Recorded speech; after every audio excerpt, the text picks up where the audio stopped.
தமிழ் கொணர்ந்த முன்னோர்களுக்கும் அதை சுமக்கும் தமிழனுக்கும் வணக்கம். ஒரு மொழி உயிருடன் இருக்கிறது என்பதை அதன் முழக்கம் அறிவிக்காது, அதன் அமைதி அறிவிக்கும். அமைதியே தமிழின் ஆழத்தின் சாட்சி. கல்லின் மேல் பொறிக்கப்பட்ட எழுத்துக்கள் இன்று ஓசை எழுப்பவில்லை, ஆனால் அவை காலத்தை வென்று இன்றும் நிலைக்கின்றன. அந்த கல் சிதைந்தாலும் அந்த சொல் சிதையவில்லை. ஓலைத்தாளில் உறைந்த வரிகள் இன்று காற்றோடு அசையவில்லை, ஆனால் அவை அறிவின் ஒளியை இன்றும் தாங்கிக் கொண்டு நிற்கின்றன. ஒரு ஓலை உலரலாம், ஆனால் எழுத்து உலராது. அச்சில் பதிக்கப்பட்ட நூல்கள் இன்றும் சுழலும் சக்கரத்தினுள் இல்லை, ஆனால் அவற்றின் மைத்தடங்களில் ஒரு தலைமுறையின் மூச்சு உறைந்துள்ளது. அந்த மூச்சு இன்றும் மனங்களை தொடுகின்றது. தமிழ் சத்தத்தின் மொழி அல்ல, நிலைத்தன்மையின் மொழி. அது பேரொளி எழுப்பி உலகை அதிர வைக்கவில்லை, ஆனால் அமைதியாக உலகில் நடுவில் தன்னை நிலைநிறுத்தி கொண்டது. ஒரு மொழி அழிவது ஒரே நாளில் அல்ல, அது மெதுவாக அதை பேசுவோரின் மௌனத்தில் கரையும். ஆனால் தமிழ் அந்த மௌனத்தில் கரையவில்லை, அது மௌனத்தையே மொழியாக மாற்றியது. கல்லில் அது சாட்சியாக இருந்தது, ஓலையில் அது சிந்தனையாக இருந்தது, அச்சில் அது அறிவாக விரிந்தது. இன்று திரையில் அது வெளிச்சமாக நிற்கிறது. கருவிகள் மாறின, காலங்கள் மாறின, ஆட்சிகள் மாறின, மனிதர்கள் மாறின. ஆனால் தமிழின் உள் உயிர் மாறவில்லை. அது ஒரு நினைவல்ல, ஒரு மரபல்ல, ஒரு உயிரோட்டம். அதை நாம் சுமப்பதில்லை, தமிழ் நம்மை சுமக்கிறது.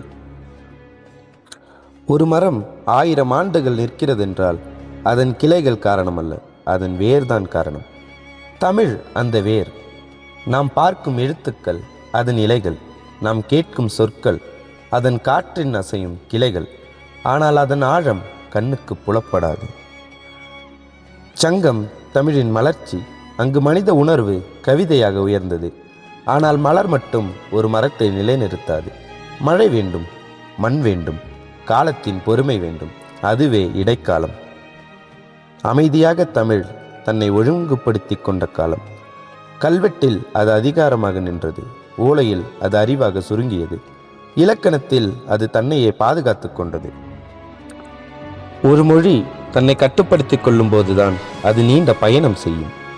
தமிழ் அந்த கட்டுப்பாட்டை ஏற்றுக்கொண்டது, அதனால்தான் அது உடையவில்லை. பின்னர் அச்சு வந்தது.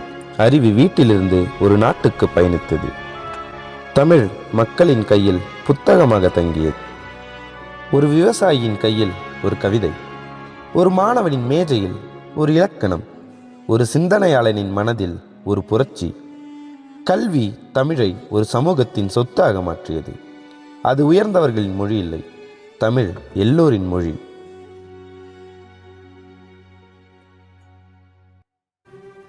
நவீன காலம் புதிய சொற்களை கொண்டு வந்தது. தமிழ் அதை எதிர்க்கவில்லை, அதை ஏற்றுக்கொண்டது. ஆனால் தன் மையத்தையும் விடவில்லை. அதன் ஆன்மா மாறவில்லை. இன்று திரைகள் மின்னுகின்றன, ஒரு கணத்தில் 1000 சொற்கள். ஆனால் அந்த வேகத்தில் நாம் ஒரு கேள்வி கேட்க வேண்டும். நாம் எழுதுகிற தமிழ் நம்மை உயர்த்துகிறதா, அல்லது நம்மை வெறுமனை பயணிக்கச் செய்கிறதா? ஆனால் தமிழ் இன்னும் உயிரோடு இருக்கிறது. ஏனெனில் அதை உணரும் மக்கள் இன்றும் உள்ளனர். அதை பாதுகாக்கும் கைகள் இன்றும் உள்ளன. அதை பற்றி கேள்வி கேட்கும் மனங்கள் இன்றும் உள்ளன. தமிழ் ஒரு அருங்காட்சியக பொருள் அல்ல, ஒரு வாழும் சிந்தனை. அது நினைவில் மட்டுமில்லை, நிகழ்காலத்தில். ஒரு குழந்தை எழுதும்போது அந்த எழுத்தின் பின்னால் 1000 ஆண்டுகள் நிற்கின்றன. ஒரு இளைஞன் தமிழில் சிந்திக்கும் போது அந்த சிந்தனையின் பின்னால் சங்கத்தில் நிழல் நிற்கிறது. ஒரு மனிதன் தமிழில் தன் வேதனையை பகிரும்போது அந்த உணர்ச்சியின் பின்னால் இடைக்காலத்தில் பொறுமை நிற்கிறது. நாம் ஒரு பெரிய மரபின் கடைசி முனை அல்ல, அடுத்த தொடக்கம். தமிழ் நம்மிடம் முடிவதில்லை, நம்மூடே தொடங்குகிறது. ஒரு நாள் இந்த காலமும் மாறும், இந்த கருவிகளும் மாறும், இந்த உலகமும் மாறும். ஆனால் ஒரு எழுத்து மீண்டும் யாரோ ஒருவரின் கையில் உயிர் பெறும். அதுதான் தமிழ்.